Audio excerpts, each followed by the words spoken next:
before dawn on the 16th of July, 1945, at Alamogordo, New Mexico, an event took place which was to change the world for all.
They had never taken the time to learn the facts about what to do in case of atomic warfare.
54-hour work week.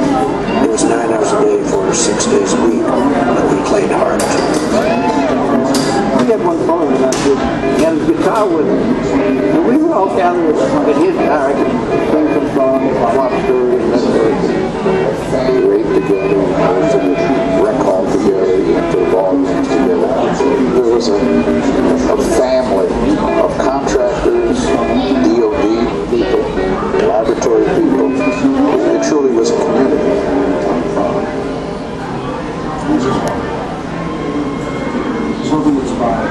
Here in Nevada, the public was very welcoming to the test site. Nevada didn't have a lot of people then, and we weren't seen as a real legitimate place, so this brought us some legitimacy. Everybody was excited.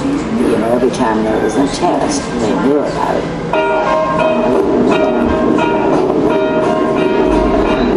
We had a Governor Russell saying, now the desert is blooming with atoms. It was a real economic boom to the state. They turned it into a tourist attraction here in Las Vegas.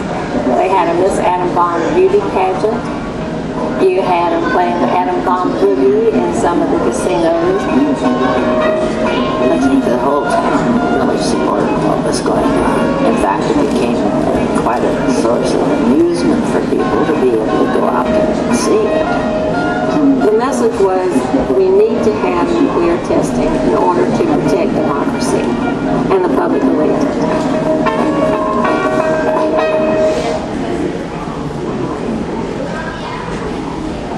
Like all too many people, both in and out of the military, before these men got their assignment for this operation, they had many misconceptions about the bomb and its effects. Some of them thought they would never again be able to have families.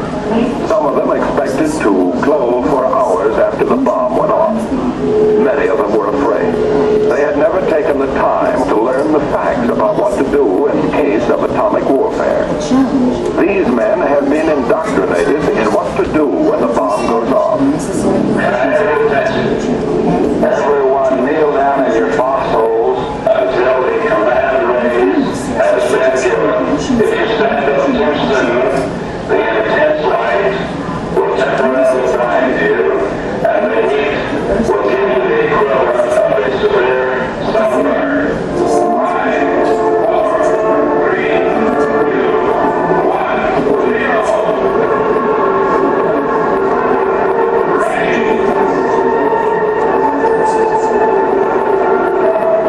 This kind of experience is immensely valuable for any military man, and it will be a part of the tactical training for a great many Army and Marine field forces in the future.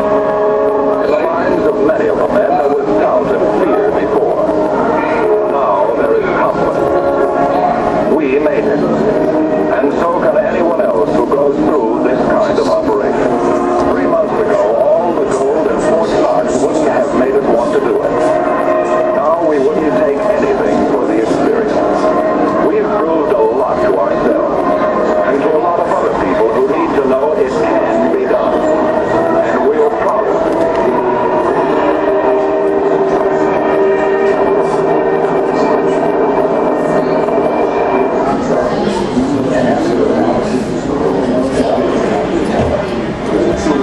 What a success of this test. The secret was alive. Despite the bullets of the bomb and despite the conditions, time has found scientists and the results of the bomb to rise the defective. There are 3 kinds of nuclear tests. The first is the development test. It tests a theory or design of a weapon. The second is the effects test. It measures the destructive power of the weapon. The third is the safety test. It began years later, when scientists realized they had made a potentially disastrous miscalculation. In 1956, we had our first really good clues that all was not well with our stockpile. We had managed to make everything just work perfectly. And we discovered to our horror that they weren't safe. They could be set off quite accidentally. In January 1956, scientists at the Nevada test site prepared to conduct a test. They surround plutonium with explosives intending to simulate the accidental detonation of a bomb. Much to their surprise, the firing of the explosive sets in motion a nuclear chain reaction. While the 4 kiloton wheel causes no serious damage, it sends shockwaves through the program. Each weapon in the stockpile, each warhead, must be retrofitted and retested to guard against accidental detonations. From that time on, more than half of all of the effort, all the money spent on nuclear weapons by the United States was to make them safe. Thanks to this effort, no lost, dropped, or misfired weapon has ever resulted